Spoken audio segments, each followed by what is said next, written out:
Uzi Rubin was a former director of the Israel Missile Defense Organization. He also oversaw the Arrow Missile Defense Project. Joining us here in the studio, Uzi, great to have you. So put this, first of all, in sort of simple terms. This project now, the successful launch carried out with the U.S. in conjunction with Israel, how does it change Israel's capabilities practically? How big of a leap is it really? No, let's put things in proportion. It's no leap. It's another stone in the wall. This is a gradual process. Arrow 3 is operational since more than a year ago. Right. It has been tested already successfully, and it's operational. It's in service. But whatever is in service, you need to test from time to time, because to see that it's still viable. And also, the enemy is not standing still. Is introducing some improvement in his missile, so you have to introduce some improvement in your missile. So what you do is, from time to time, you test it, and you test the improvement, and this is one of those tests. Oh, I want to follow up on that specifically. You say the enemy improves the missiles, Iran potentially, you improve the capabilities. So in that constant race, when each side is improving, how would you say the matchup is at the moment between Israel and Iran, for example? I think we are one step ahead. I think we are one step ahead. I don't underestimate the Iranians. They're excellent. Excellent people. I met some Iranians abroad. They are not the typical Middle East. They are more European-like in their, I think, proficiency, technical proficiency. They adopt science and adopt technology. They have a vast array of technical education system. And they've got so many engineers now that they have a brain drain. They don't have enough jobs for those engineers and scientists in Iran. About 25% of them emigrate and find work abroad. Are that good? But we are still, I think, way ahead of them in sophistication. And but I agree, it's a race. You have to keep one step ahead, at least one step ahead all the time.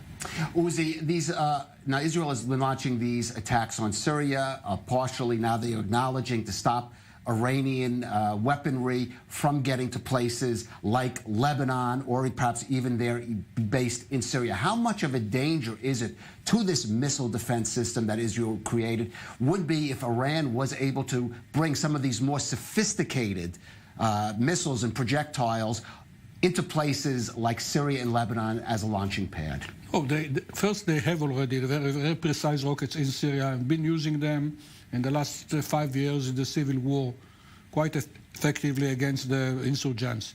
Now, I think the problem now with Lebanon, with the Hezbollah, is to prevent them from converting their unsophisticated big rockets, the Zilzals, to sophisticated Fatah 110, or as we call them here, M600 precision rockets. Not that they cannot intercept them. But the problem is this.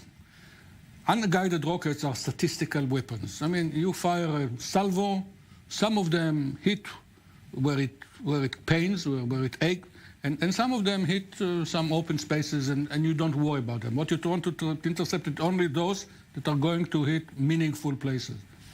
When you're talking about precision rockets, each one of them is going to hit a meaningful place because they are directed, they are guided. They're not flying freely. So, in fact, you have to intercept 100% of them.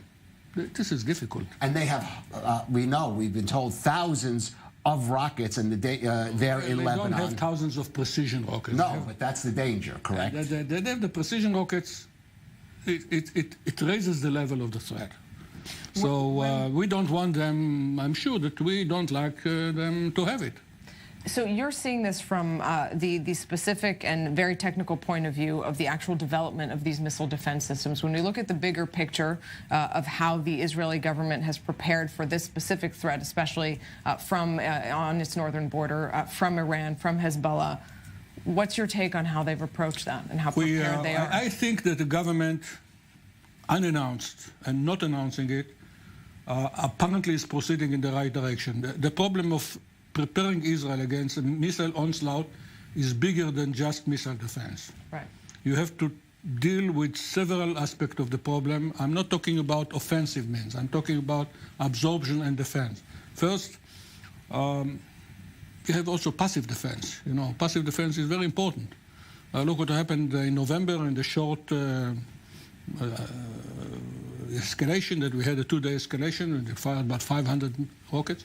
There was one person killed, but I think it's 500 rockets. You mean home front? You mean shelters and Not just reinforced shelter. building? With the precision missiles, the targets are not just the population anymore. It's also military installations, power stations.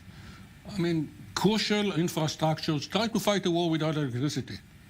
With that kind of arsenal. So you have to reinforce all your crucial infrastructure. So there are signs that the government is dealing with that.